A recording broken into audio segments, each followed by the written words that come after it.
Quem é que nunca ouviu falar de Ebenezer Scrooge, o avarento que teve que encarar os fantasmas do passado, presente e futuro para entender o verdadeiro espírito do Natal? Você pode não estar ligando o nome à pessoa, mas essa personagem inspirou o Tio Patinhas, que em inglês é chamado de Scrooge McDuck. A sua história também teve adaptações que viraram desenhos da Barbie, dos Flintstones, do Mr. Magoo, virou filme dos Muppets, inspirou uma comédia com Bill Murray, além de ganhar versões mais tradicionais para o cinema em 1935, 1951 e essa aqui que a gente vai comentar, Os Fantasmas de Scrooge, dirigido por Robert Zemeckis e lançado em 2009. O filme reconta o clássico de Charles Dickens, escrito em 1843. Mas por que esse conto é tão relevante tantos anos depois? E o que ele tem a ver com a ONU? E é isso que falaremos neste Cine Quinto de Natal. Ho, ho, ho, ho, ho, ho, ho. Tá porra. Antes de começar, eu vou falar uma coisa. A gente tem este mesmo vídeo sem censura no X e no Telegram. Então, se você também não gosta dessas interrupções do som, você pode assistir ele completinho, sem censura, no X e no Telegram.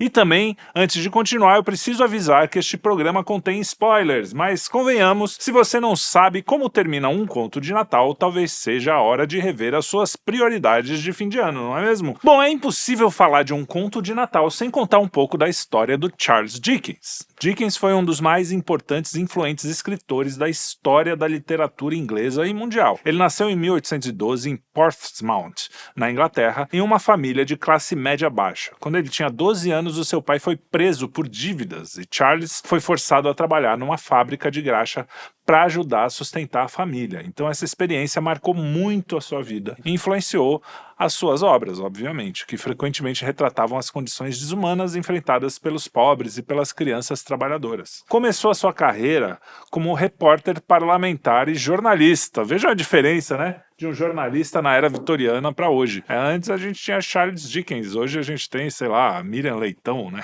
Que absurdo. Ele se tornou imensamente popular durante a sua vida, tanto na Inglaterra quanto nos Estados Unidos, então ele foi reconhecido em vida. Suas turnês de leitura pública eram eventos grandiosos e ele se destacou como um performer carismático das suas próprias obras. Dickens morreu em 1870, aos 58 anos após um derrame. Tá, mas e o conto de Natal? O Charles publicou um conto de Natal em 1843, quando tentava sair de uma situação meio ruim que ele estava, financeira, e precisava de um sucesso rápido. O livro foi escrito em poucas semanas e publicado pouco antes do Natal daquele ano, e o resultado, um sucesso instantâneo que dura até hoje e que salvou a sua carreira. Foi um conto de Natal que criou, inclusive na Inglaterra, uma tradição de associar a data não só a uma celebração, mas também a esse negócio da reflexão, de você olhar para sua própria vida, o que você fez, o que deixou de fazer, o que você pode fazer para melhorar. Então, o Charles Dickens ele tem uma profunda participação nesse jeito que a gente vê o Natal hoje, mesmo aqui, né? Aliás, o Natal na Inglaterra já tinha sido motivo de disputas acirradas. Durante a Guerra Civil Inglesa, de 1642 a 1651, os puritanos ganharam o poder político. E aí o Oliver Cromwell e o regime parlamentar deles implementou umas reformas e entre elas estava a proibição oficial da celebração do Natal. Os caras são meio que um Grinch, assim, proibiram o Natal na Inglaterra. E isso foi reforçado por uma ordenança de 1647 que proibia festas de tradição católica. E o Natal estava incluso, mas também eles proibiram a Páscoa, a Pentecostes, várias festas, assim, né? Uma loucura. A legalidade das festividades foi retomada já em 1660, bem antes do Dickens, né? Com a volta da monarquia. Mas foi o Dickens, como eu disse, que inspirou as pessoas a usarem essa data para refletirem sobre os seus papéis, não só da sua própria vida, mas nessa construção da sociedade, na caridade para com o próximo, né? Ele aprofundou essa visão que o Natal traz mesmo, né? De você, aliás, Jesus trouxe isso para o mundo, né? De você amar o próximo e fazer a caridade. E foi o Dickens que fez com que, pelo menos na Inglaterra ali naquela época, eles pensassem mais nessa história da caridade nessa época do ano. Bom, a história dos fantasmas de Scrooge é bem simples, esse filme de 2009, né? Mas ela é poderosa. O Ebenezer Scrooge é um velho avarento. Aliás, Ebenezer é um nome ótimo, né? Vou falar meu próximo filho vai se chamar Ebenezer. É um velho avarento e insensível que só pensa em dinheiro. E ele despreza o Natal até que é visitado por 3 fantasmas. O fantasma do Natal passado, o do presente e o do futuro. Eles mostram os erros da sua vida e o sofrimento que ele causou e o destino sombrio que o aguarda se ele continuar desse jeito. Provavelmente, o que vai acontecer quando a gente estiver partindo desse mundo, a gente vai ver tudo que a gente fez de bom e de ruim, né? E ele teve essa oportunidade de fazer em vida, né? O que foi uma sorte. Muita gente que tem, aliás, essa coisa de morrer, quase morrer, né?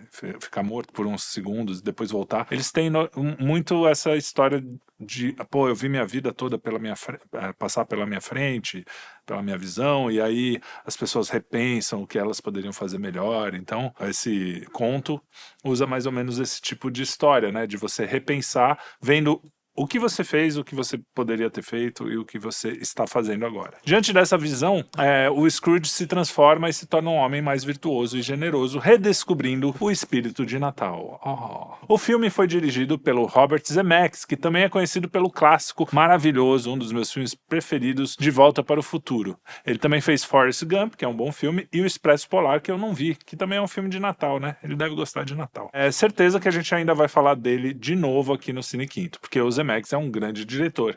E ele tem um gosto especial por tecnologias inovadoras, o que deixa evidente aqui nesse filme, e também acaba sendo até um defeito para esse filme, porque ele usa aquela captura de movimento, que é um método que ele tinha já experimentado no Expresso Polar e em Beowulf, que é uma outra história bem inglesa, né? E o Jim Carrey interpreta não só o Scrooge, mas também os 3 fantasmas. A questão de ser pioneiro, que foi o caso aí, é que algumas vezes você acaba usando uma tecnologia quando ela tá meio crua, né? Hoje em dia o pessoal faz isso de um jeito muito mais legal. Mas nessa época, eu acho que a tecnologia envelheceu meio mal. Apesar da história ser muito boa, já tá contada assim, de uma forma, eu acho que talvez um pouco burocrática nesse caso. O ritmo, nessa versão, eu acho que muito do ritmo se perde, porque o diretor quis mostrar as possibilidades dessa tecnologia. Então tem muita perseguição que não acaba nunca, no final do filme lá, totalmente dispensável, mas ele queria mostrar que a tecnologia era legal e tal. Então eu não sei se esse filme acabou sofrendo por esse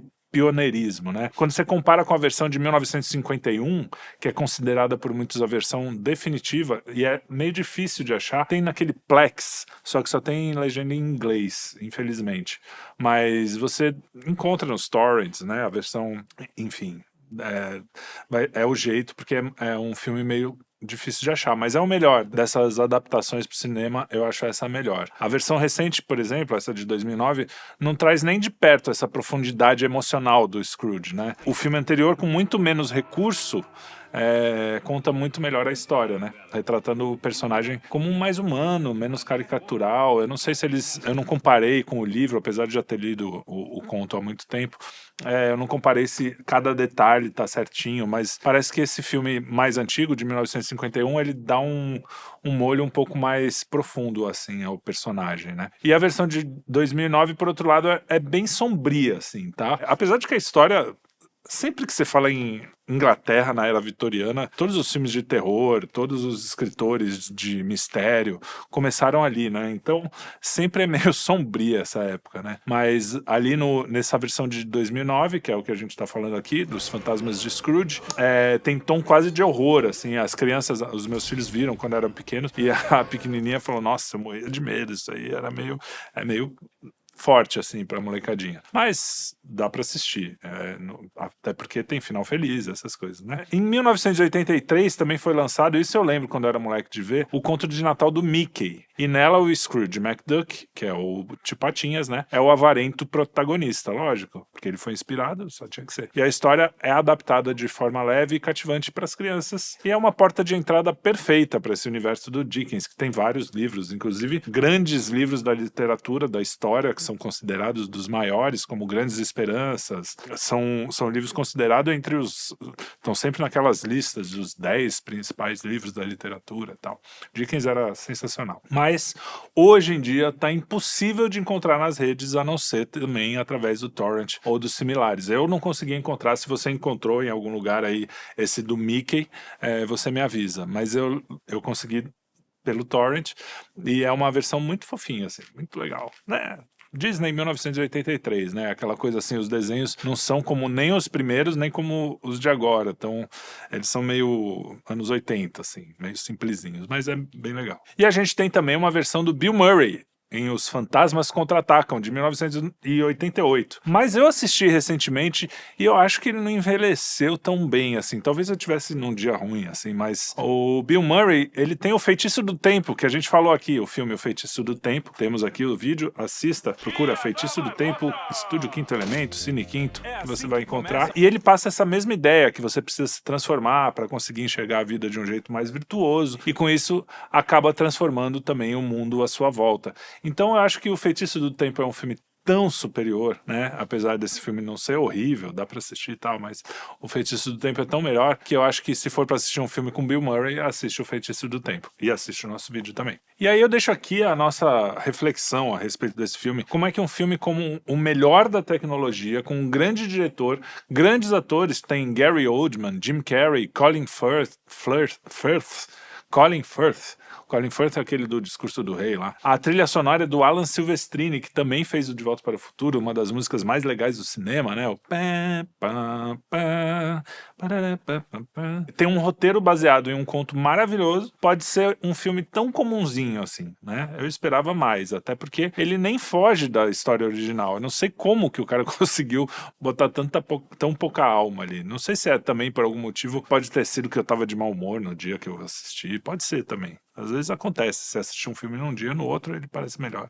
Enfim, coisas da arte, da cultura e do cinema, não é mesmo? Mas por que essa história ainda ressoa tanto nos nossos corações? Bom, o nosso mundo está contaminado pelos ecos do malthusianismo, né? E o Dickens era um ferrenho crítico do malthusianismo, olha só que interessante. Tem até um movimento chamado neomalthusianismo hoje, que a ONU é parte dele, ainda que ela não admita explicitamente, mesmo quando você vai na Wikipédia, assim, que é um negócio completamente meio esquerdoso, assim. Eles mostram lá, a ONU tem um movimento neomalthusiano ali no meio, tá? Então, muitos críticos como nós, né, a gente argumenta que as Nações Unidas adotam uma postura neomalthusiana em várias das suas políticas e iniciativas. O termo neomalthusianismo refere-se a uma visão que enfatiza o controle populacional como forma de abordar os problemas econômicos, sociais e ambientais. Essa coisa, né, que tem raízes nas ideias do Thomas Malthus, que defendia que o crescimento populacional descontrolado levaria à escassez dos recursos, né? E quais são os indícios para a gente dizer que a ONU é neomalthusiana? Bom, embora ela não declare explicitamente uma política de controle populacional, as suas ações nos âmbitos dos Objetivos de Desenvolvimento Sustentável, que é os ODS, né?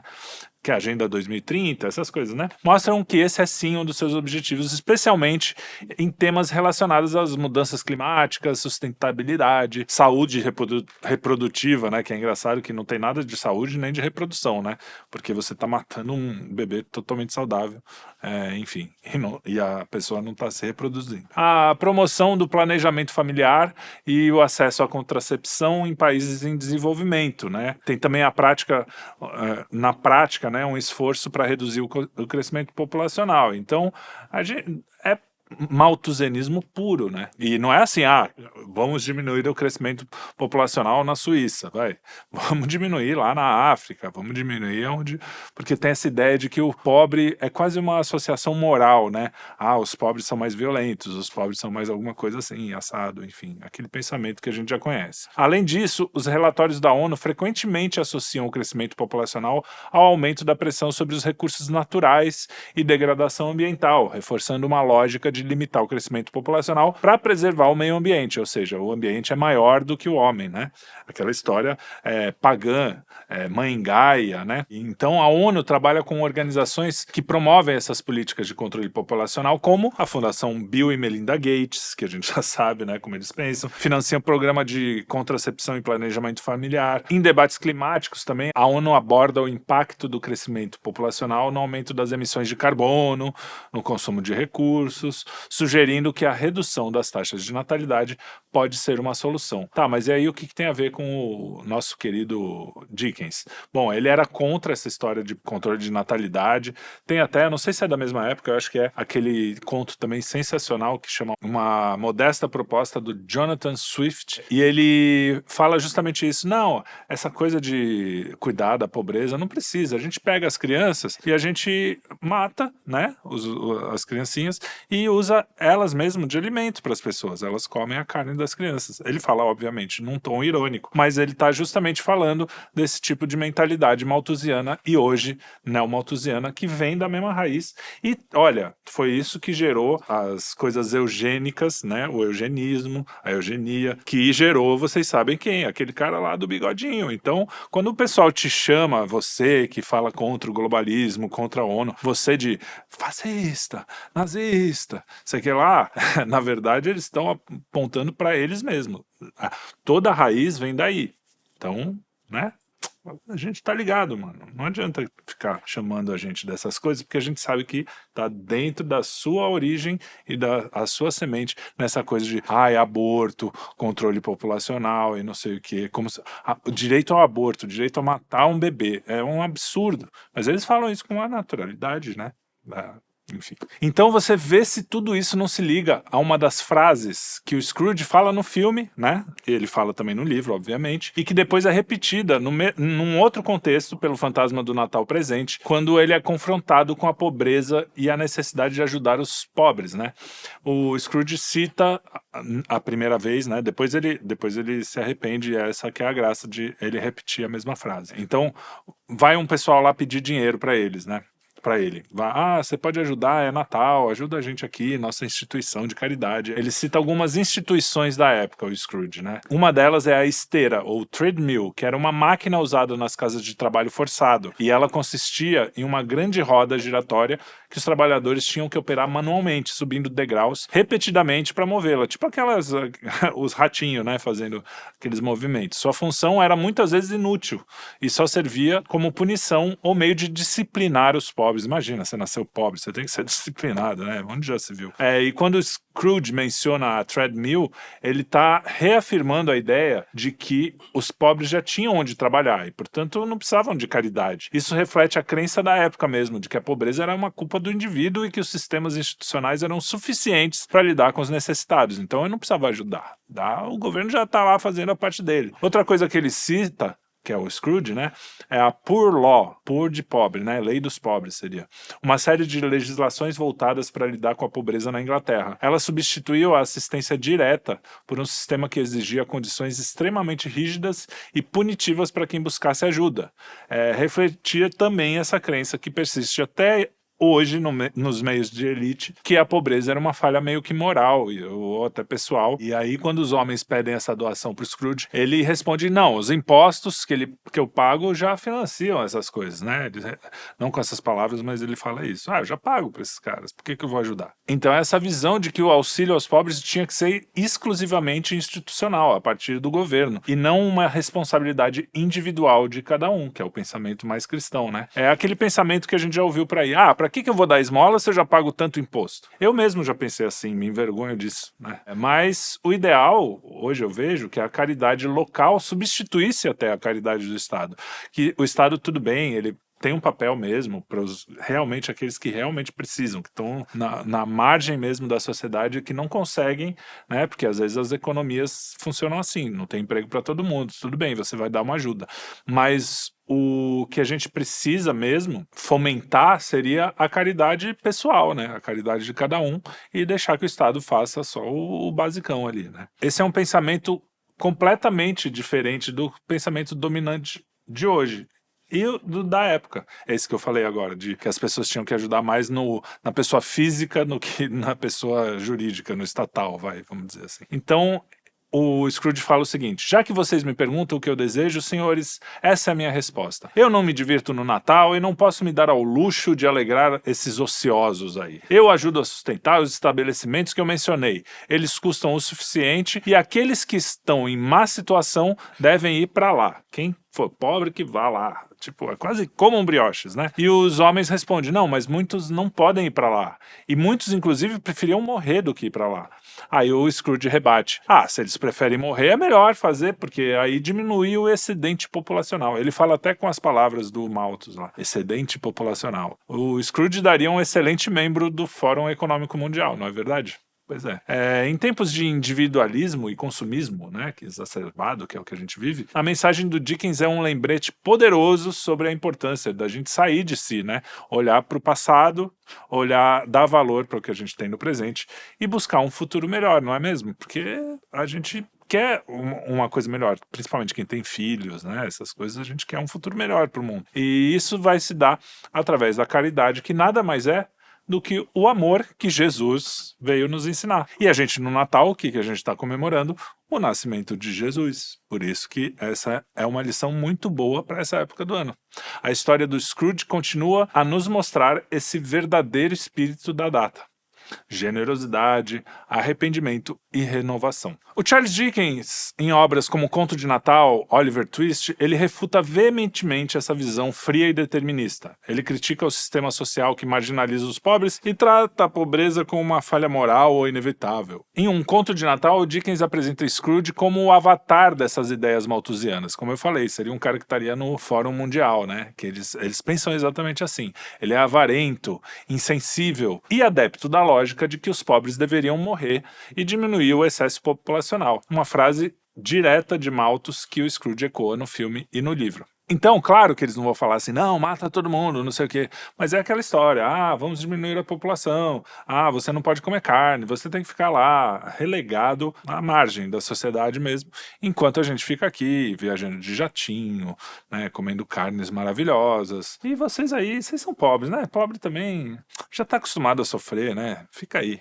Basicamente é isso. Os fantasmas do Natal passado, presente e futuro ajudam o Scrooge a perceber as consequências da sua indiferença. E o pequeno Tim, por exemplo, que é o filho de um ajudante dele lá, de um funcionário dele, é o símbolo dessa vítima do sistema, né? Vítima inocente. A gente sempre fala do vitimismo, né? Nesse caso não é um vitimismo, é uma vítima mesmo, porque o sistema empurra o cara lá. E na época vitoriana tinha um negócio, não é papo de comunista, daqui a pouco vão falar, você é comunista, né? Não, o capitalismo é muito legal, mas mesmo o Dickens já percebeu que o capitalismo sem moral não ia dar certo, e não estava dando certo, inclusive porque a era vitoriana foi a era, começou a Revolução Industrial, provavelmente, eu não sei se foi bem no começo, mas a Revolução Industrial estava lá rolando a toda, e a Inglaterra estava muito rica, mas continuava tendo muita pobreza. É muito parecido com esses caras, Google, né, que tem um poder imenso, tem um valor enorme de dinheiro e não tem moral nenhuma, né?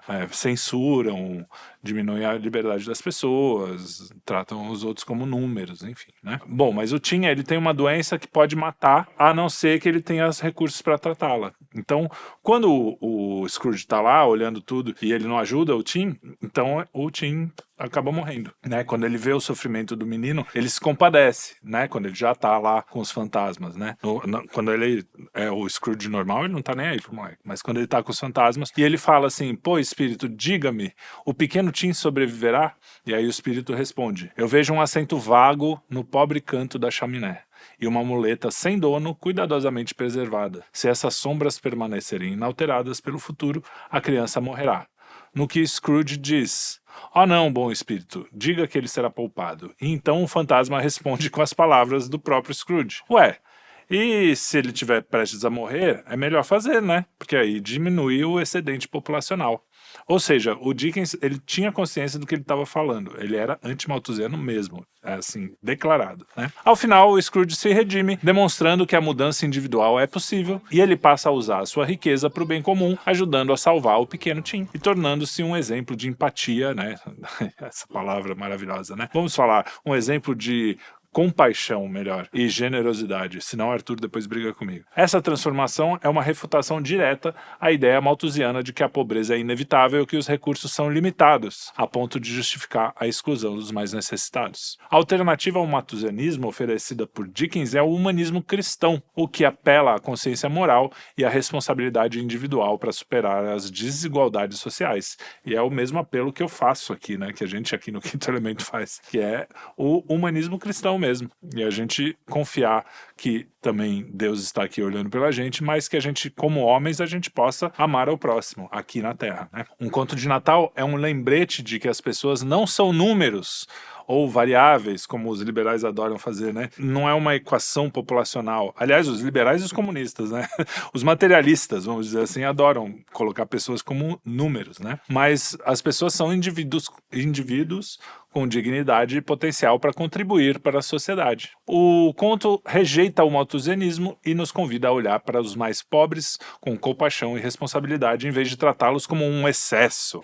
Em tempos de debate sobre desigualdade e sustentabilidade, a mensagem de Dickens continua ressoando, desafiando as ideias que desumanizam as pessoas em nome das teorias frias e mecanicistas. E você me pergunta, onde que eu posso assistir esse filme?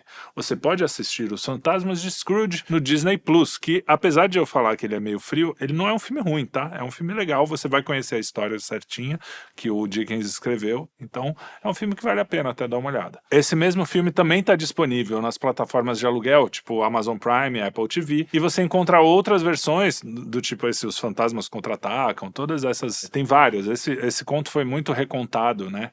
Então você encontra várias versões desse mesmo conto na própria Apple TV, Amazon Prime, na Disney mesmo tem uns contos de Natal lá no meio, que não é esse do Mickey de 89, pelo menos o que eu achei, de 83, não é o mesmo, esse eu não encontrei na Disney Plus. Mas enfim, você vai achar alguma coisa, você vai achar, se não achar o livro é domínio público e você encontra no Kindle lá, traduzido do jeito que for, e você leia o conto de Natal, que é uma história sensacional. Então, meus amigos, Feliz Natal, muito bom estar com vocês esse ano inteiro, e eu queria dizer que vocês podem comentar, compartilhar e assistir aos nossos outros vídeos. E eu queria também deixar uma pergunta aqui, quais são os fantasmas que te acompanharam nesse ano? E o que você pretende mudar? Como o Dickens escreveu, que Deus abençoe a todos nós, mas não esqueçamos, aí sou eu falando, que as bênçãos aparecem quando a gente escolhe ser a mudança que a gente quer ver no mundo. Então, a gente precisa mudar a gente mesmo e ser pessoas que amam o próximo e tudo isso.